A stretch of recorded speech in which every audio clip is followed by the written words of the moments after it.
Hi guys, and welcome to Primetime Mitch, and today is something a little bit different. I have interviewed directors before, but we have a special one here today, and I love a good indie movie, and I am joined today by Jay, director of Rom Baro. Jay, how are you doing today, my friend? I'm good, thanks, mate. I'm excited to speak about all my new projects coming up.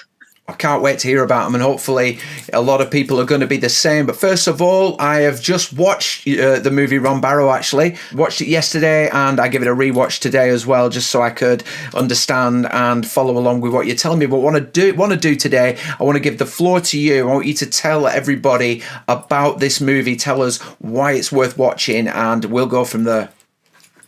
I mean, why it's worth watching might be because of the story that came before it. Was I'm a sports therapist and I work with a lot of combat athletes, and in combat gyms there are quite a few people who act and are in movies or want to be in movies, and a lot of their complaints were no one's getting hired, the movie industry's dead, everyone's like, I'd love to make a movie but I don't have the best camera, I don't have the best lighting. Yeah, exactly. You know, like everyone's got an excuse, and because I am who I am, I'm an idiot. I am a hopeful idiot who will just do stuff and see what happens. So I started talking to a friend who said, well, then I bet you can't make a short. So I made a short movie called Every Little Helps, which was like a horror comedy kind of thing where it worked out quite well. Got quite a few views on YouTube, and that gave me a little itch. So I just cranked out. I made a short every week, and I learned how to edit on CapCut, and then moved on to DaVinci, and then we got to a stage where I realized no one cares about shorts. So I said, I'm going to make a feature. And again, everyone was like, you're a moron. Now I was like, but wait, I'm also going to do it with no budget. And that's where Rom Baro was born. So it was me trying to make a movie with nothing. So I wasn't going to buy anything new. I wasn't going to spend on anything.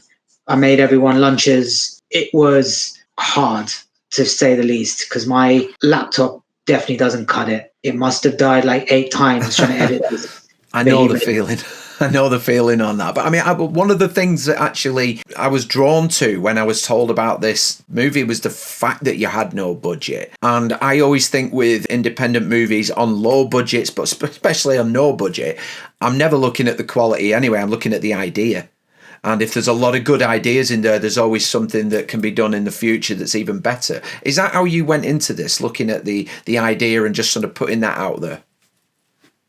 My whole thing was to write something similar to Enter the Dragon, if believe me or not, because I wanted an old school martial arts movie. I don't think I did that. I think it's a lot grittier. It's a lot grittier and sort of more kitchen sink than that kind of thing. But I sort of get the theme you're talking about. I started writing it in the writing club I ran, and I said I was going to write about gypsies. Instantly, they were like, who are you to write about gypsies?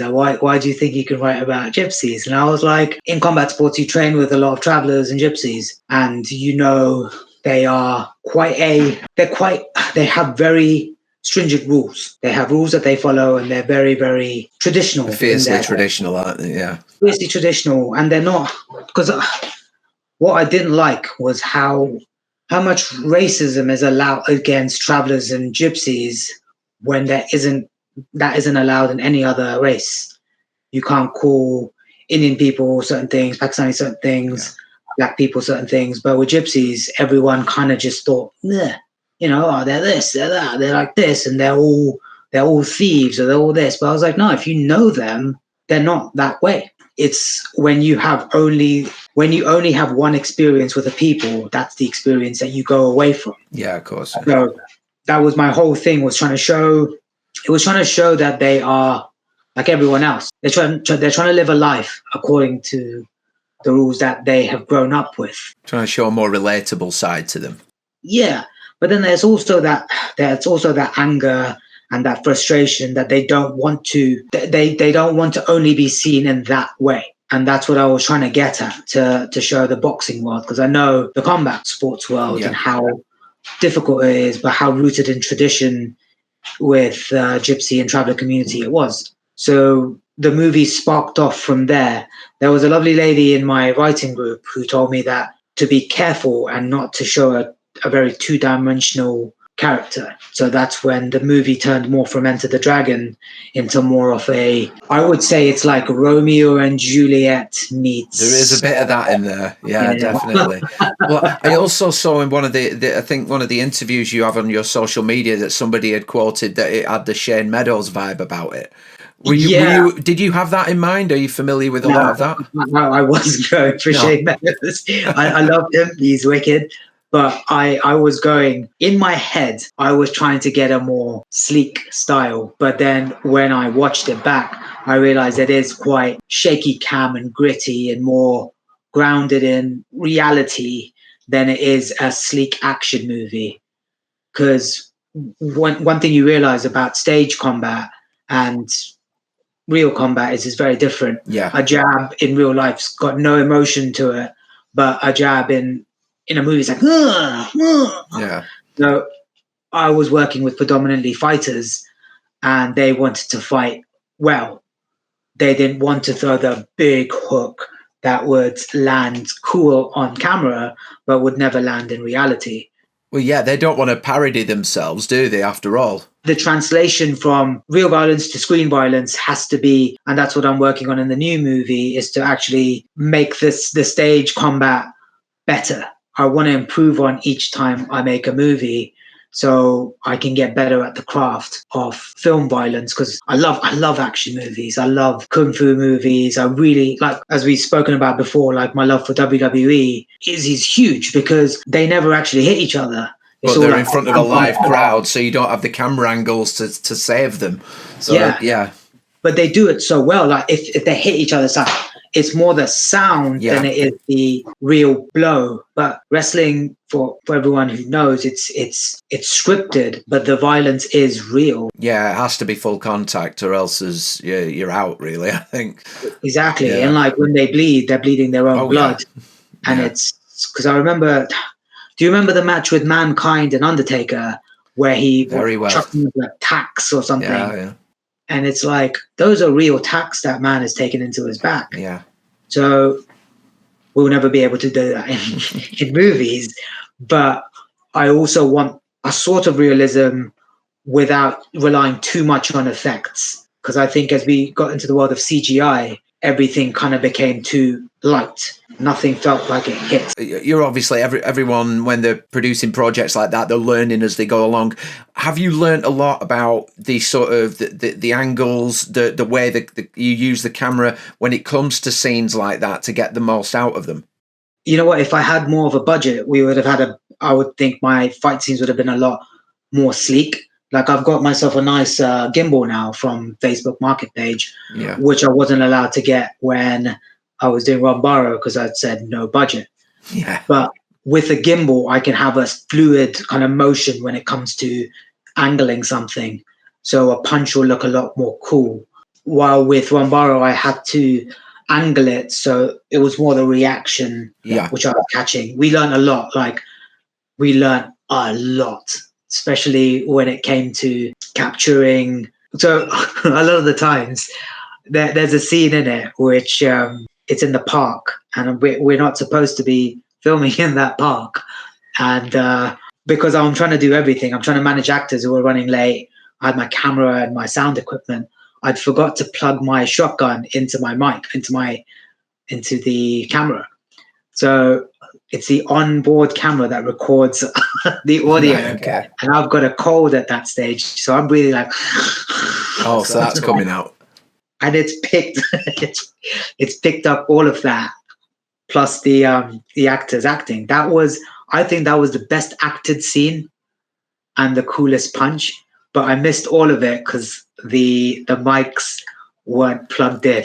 I suppose if you've got a fight scene going on and you've got that breathing in the back, it could be an effect, but maybe not. No, mate. I put it. So my sound guy is amazing. He's a mate from jiu-jitsu, and this man saved my ass because what I did is I gave myself really tight deadlines to hit. so I wouldn't. I get lazy. If something takes too long, I just forget about it. Mm. So I gave myself such tight deadlines. I got the cinema paid for, and I said I'd have it to them by Monday. In the middle of that, I had to go on a trip with my mate to Italy. At that stage, I hadn't yet completely finished the edit of the movie.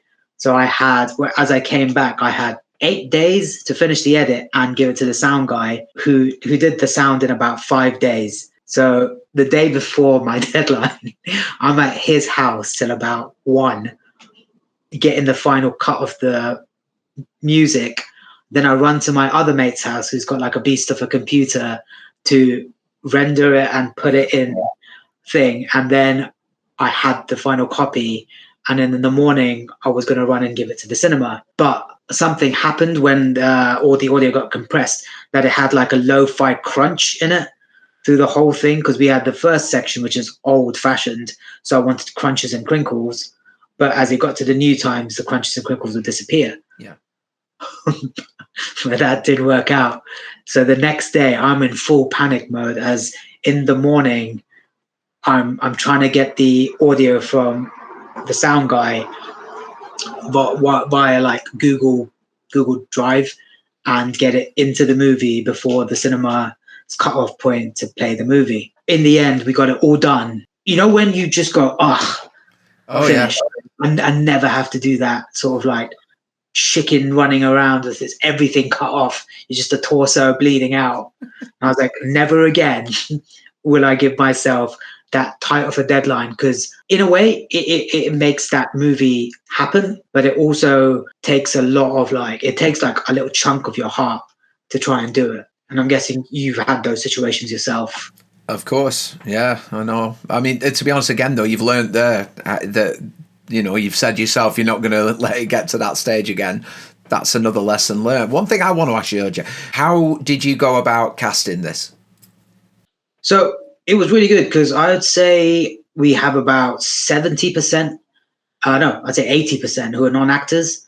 And then there's 4 actors, I'd say. There's Tom, the guy who plays the gypsy son. Oshin is an actor. There's Trish, she plays the mum. She's an actress. Kat, she was the daughter. And then and Joe. Joe was the evil boxer at the start. They're the only actors we had. Wow, okay. And one thing they really do, especially Tom, and they help the other guys get into acting.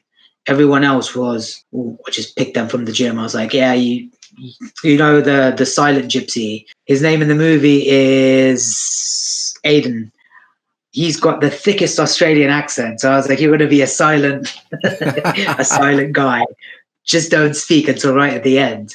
So I was casting based on what a look that I had in my head.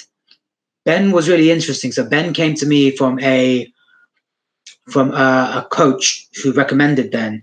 And when I met him, his nose was like squished from like years of acting, and in the way he spoke, I was like, that was an easy one, I imagine. Yeah, he was very good. He has no acting experience. He has some like little bit roles in movies, but I was like, I think you can pull this off, because he's got the right level of softness and hardness, especially when he meets the kid and stuff. He's quite soft and lovely. Yeah, it was very believable.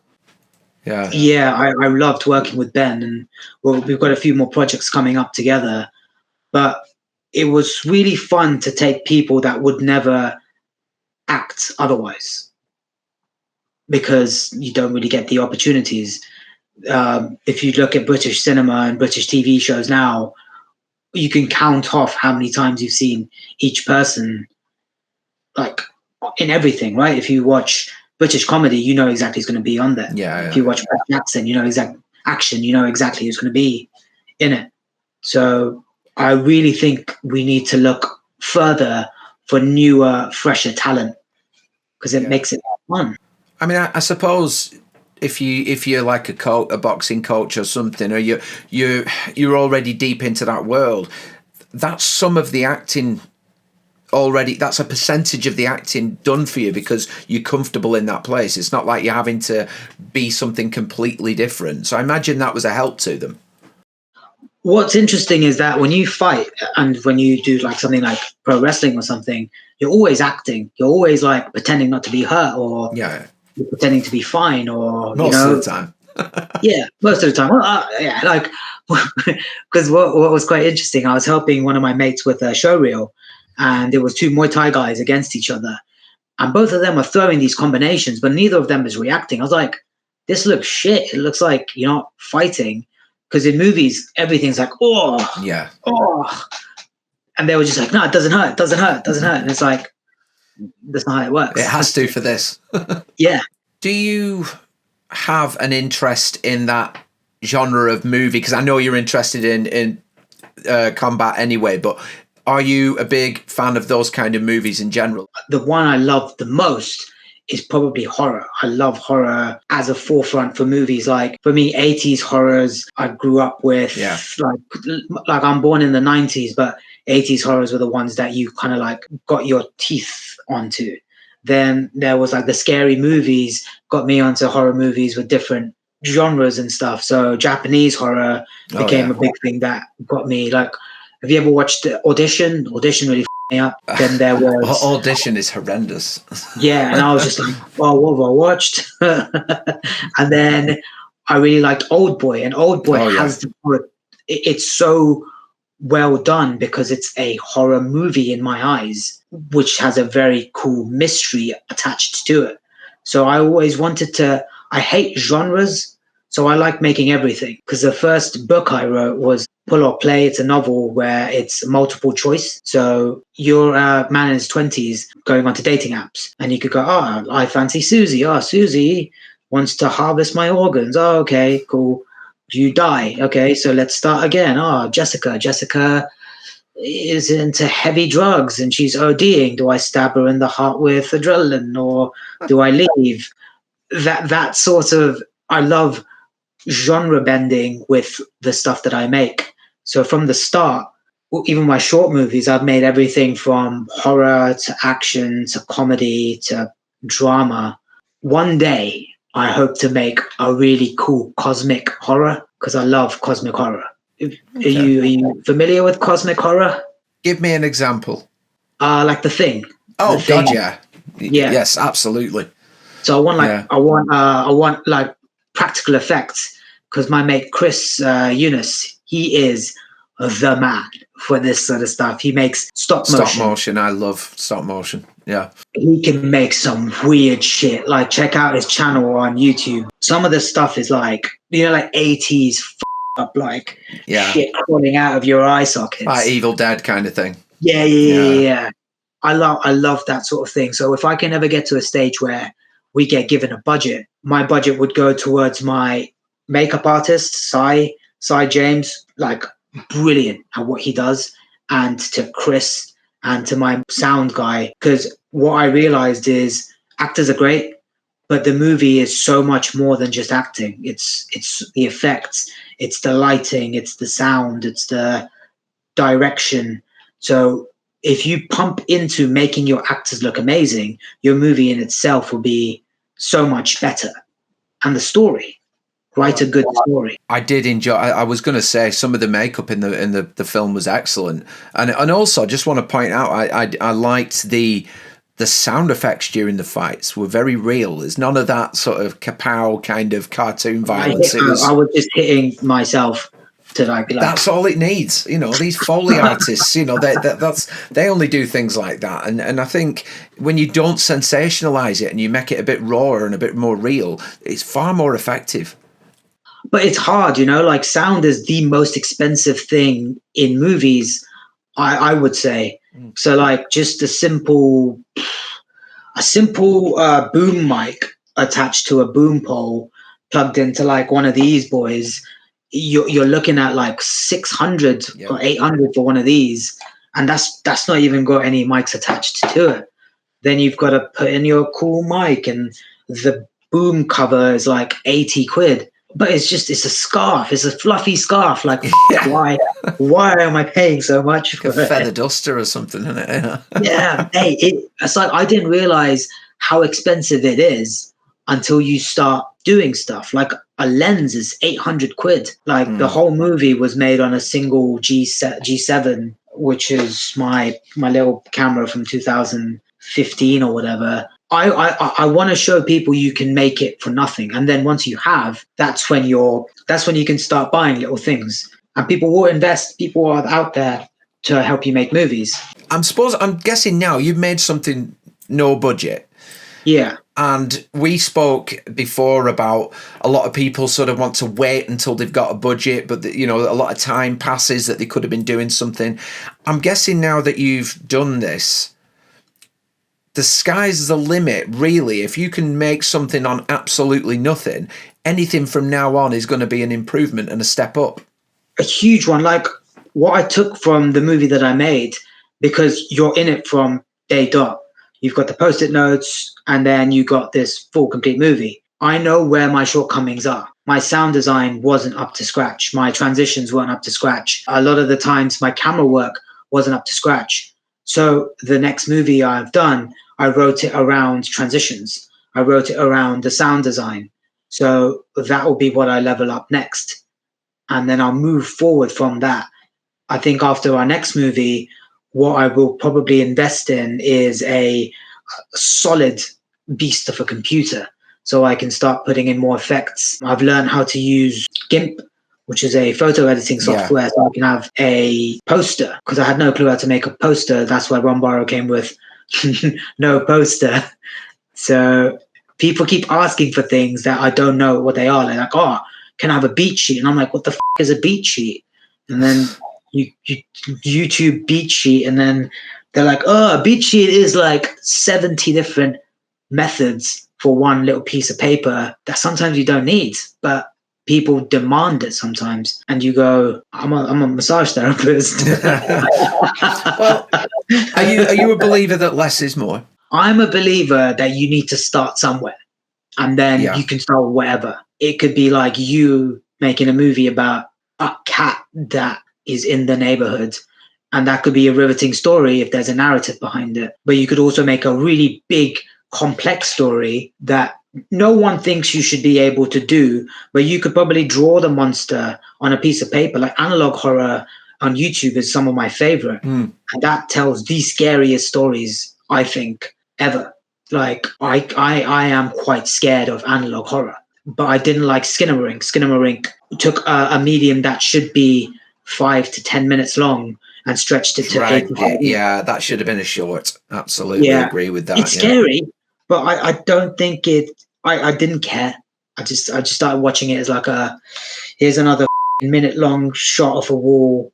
Yeah, I think the more it's stretched out, the more you just sort of become tired, and then you start waiting for things rather than just having natural anticipation. I think that's where that failed, in my opinion, anyway. A lot of people liked it, but I guess it's how artistic you like your movies, really.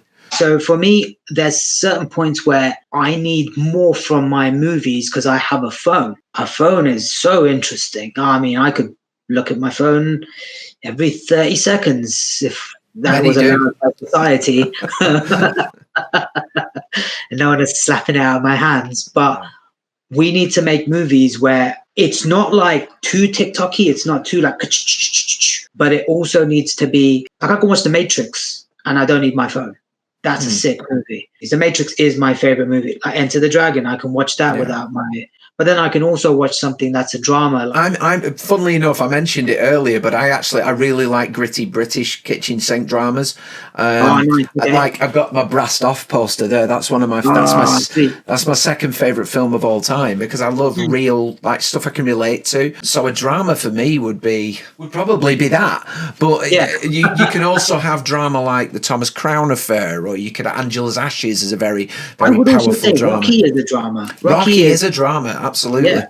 Rocky is, and so is the first Rambo movie, if I'm completely honest, can be classified as a drama, because the first one is slow and it's intentional. Like he is a man who's dealing with PTSD and he's back from the war and he's being judged in that way. I would say if we make a story that people want to watch, we won't look at our phones as much.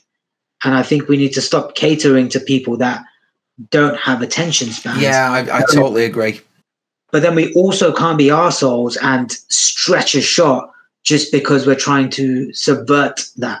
Like, I watched the new Alien movie, and there was a scene with these massive CG ships, and they were just like, "Oh, it's gonna go into the thing," and I was like, "Yeah, I get it. It'll go in. Just do it." Yeah. But we need intentional movie making rather than movie making that's there to piss you off. Yeah, I think too many people try and be too clever. Yeah. You've got to get that medium. Again, you can drag something out and then somebody will go, well, that was too long. But then you make it too quick and they'll go, you could have created a bit more suspense with that. So you've got to find that middle ground, haven't you? But like, if you're looking at movies now, like, I can't find a single movie that doesn't get completely battered online. Like, even good movies, there's someone online just shitting on it. I think it's the internet, isn't it? I think there's so many people have an opinion now that they can put out there. I'm pretty sure these probably existed back in the day. And also I think as well, I think people they didn't criticize as much back then, because I think now the internet and blogs and social media has made critics of everybody. I'm saying that as a film reviewer on YouTube, so I can't really say much, but I do think people are more critical now, but I think they've got more platforms to do it. Like, if you look at The Critical Drinker, when he first started, I really enjoyed his stuff because it was kind of like zany and funny. And then it kind of became more towards, he started pandering towards the audience that were giving him the viewership. Like, I still think he has some good takes, but then he started really hamming up. Nothing was good. After a while, nothing became good. Yeah. His Drinker Recommends became older and older movies, and never the ones that were coming out. And there are some amazing shows that have come out that we need to push to the forefront so more people watch it, rather than just having a stream of hate. Maybe it's the algorithm of YouTube that I've created myself. Yeah, probably. I mean, they'll play on it, won't they? I know that much. Yeah. In relation to Rom Baro, just before we go on to your future projects, do you have a favourite scene in the film? My favorite scene is actually the one that I f***ed up the most, where I'm breathing too hard. It was acted so well, and it was done in such a cool environment because we had these kids that were playing, and when the actor punches Oshin, he goes, "F off, why don't you f off?" And the kid's like, "No swearing." Like, this is perfect because it was done in a real park.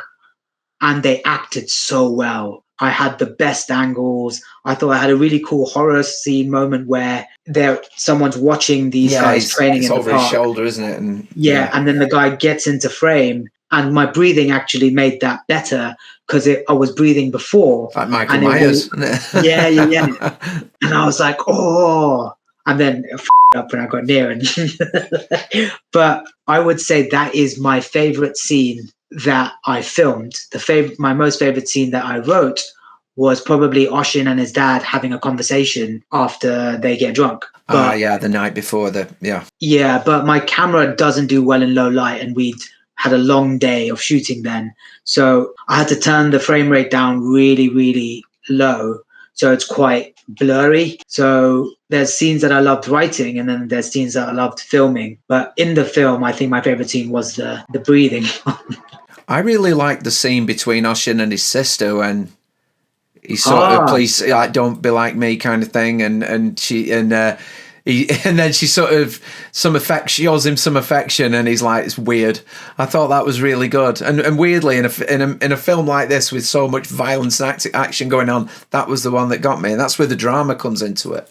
Yeah, like, that's a really, I think me and Tom were discussing this, the boy who plays Oshin, is that I wanted to show a real family. I hate everyone's great or everyone's a dick. We all are dicks and nice to our family. And I think to show that moment where they haven't really shown each other affection for so many years, and then as adults, they've always just butted heads. In that moment, they're like, we're both stuck in this.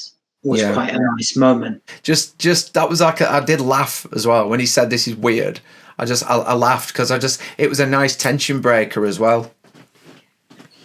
That's the one good thing about Rom Baro was a lot of the scenes were improvised. I wrote the script, but I also said to the actors, like, do what feels good, do what feels real. You can only write this much dialogue, but then in a moment, something new can make the scene even better.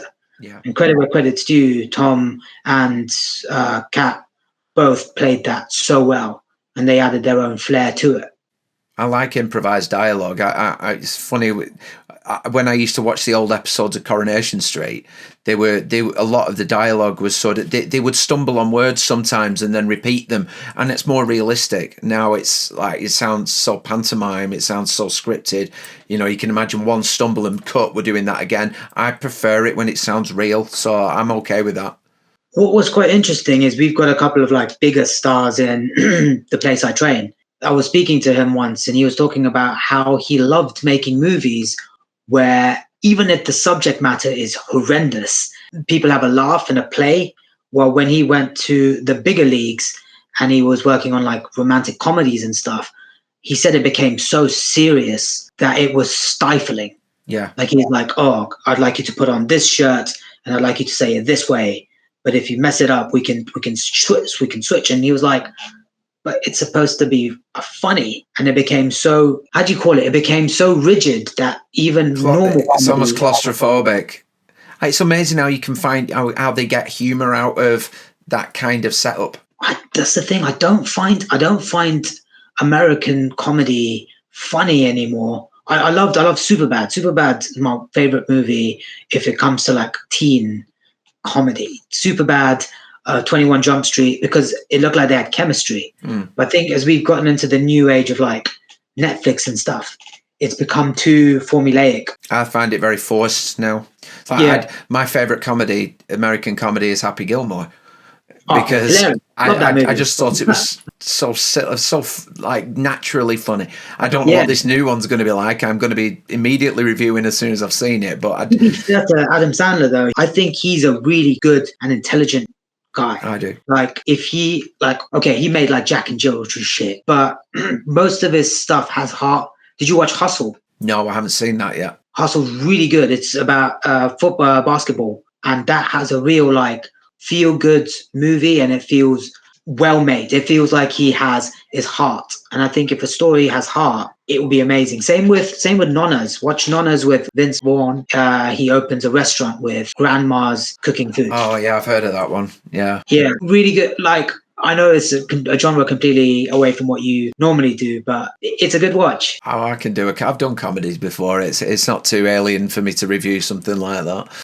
Yeah. What I want to sort of do now to close is just let you tell me what you have got planned. Now you've done this, quite frankly, admirable achievement in creating a film on absolutely nothing. What next? Well, now I have, because I made such a man-heavy movie, I've made a female-led movie, which I'm currently working on. Speak Day 4, shoot on Thursday. It's called Toxic. So it's about 6 different women at different stages of their life who go to a spiritual retreat and do mushrooms, end up doing shrooms and getting scattered into the forest where they all see Mother Nature in the way that they imagine her to be. In normal J fashion, they will end up with a big old fight scene in the end as they come to terms with their femininity and their masculinity and trying to achieve balance within their life. You never know, it could be brilliant or it could be That's another challenge though. That's a challenge to have like, multiple things going on and trying to layer it. One thing I'm glad about this time around is I'm allowed to spend a bit of money. Yeah. So people will get decent meals. I'll have cooler equipment to fuck around with. I've got much better sound equipment, and hopefully I'll pay for DaVinci Resolve Premium, so things go a lot better. Plus, we're going to use AI this time around to do special effects, and it will be proof of concept for one of the guys that is working on the movie to see how AI can help us make movies on a smaller budget rather than rely on CG and green screen, which requires a lot of money. We will try our hand with AI. Because they're high, it should be fine if certain things change or look kind of weird, because it can just be explained away by the plot of the movie. I know loads of people are scared of AI right now, but I think it's a really valuable tool. I think when it's used in the right places and it's not relied upon or it's not replacing, then certainly at the high level anyway, obviously at a low budget setting such as this, it's far more understandable. But yeah, I think it's got its uses. It just needs to be used, not abused, really. I think with AI right now, it's real weird infancy where everyone thinks that it can do a lot more than it can. At best, it's a gimmick, and I don't think we should be utilizing it completely for filmmaking yet. Because if you try to ask it to write a script, it's shit. Yeah, it is.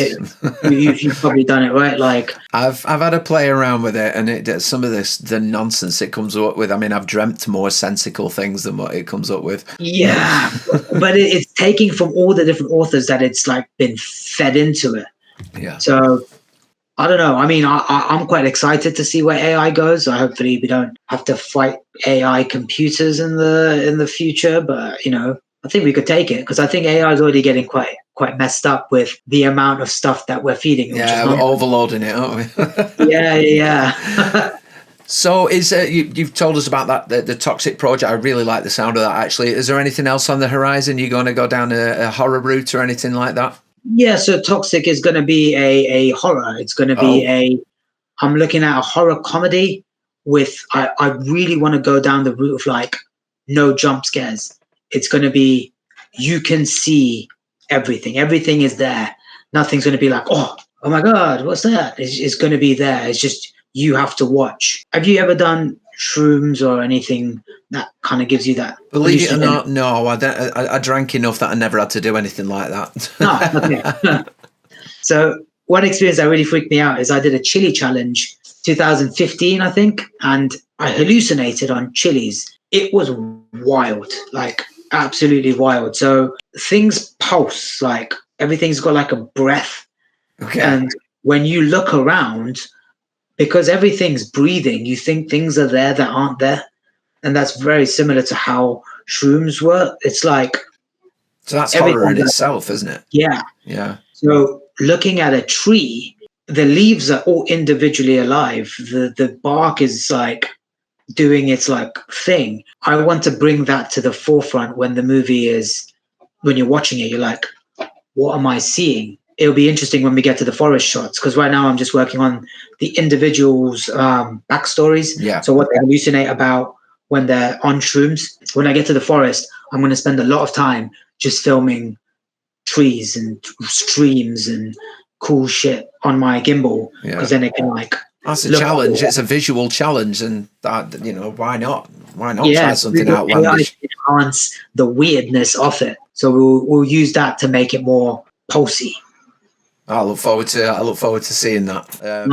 Man. Yeah, I do. And so, Jay, I just want to thank you for coming on today. But one thing before we go, would you like to tell everyone where they can find you, what social media you've got, and any other pages you want to tell us about? So if you want a massage, and total massage, there you go.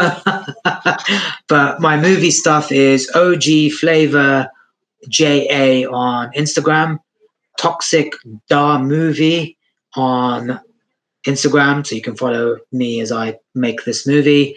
And then on YouTube, I'm just Original Flavor or OG Flavor or at OG Flavor. And yeah, watch what I come up with next as I upgrade my equipment and my team grows.